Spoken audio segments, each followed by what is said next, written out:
there, Kathy Salmon with Equity Real Estate. Today I want to talk about a rookie mistake a lot of first-time home buyers make. It's something that we see in the industry a lot, and that's emptying their piggy bank to buy a house. I get it. You're all about that 20% deposit so that you can dodge that pesky mortgage insurance. But hold up.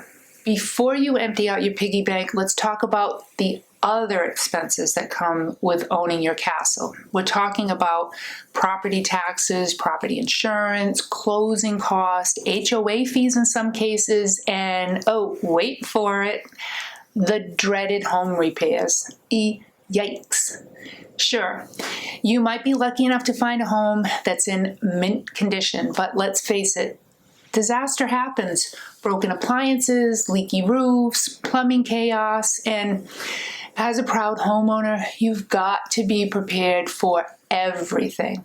That's why having an emergency fund of at least 3 months of living expenses is really crucial, especially when you just move in. It's kind of like having a superhero in your wallet. So, if you're about to zap all your savings into that 20% down payment and sacrifice your emergency fund, you may want to consider other loan options to keep that rainy day fund intact.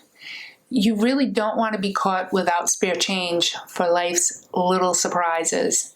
So if you're about to go down that road, let's chat. Trust me, your future self will thank you.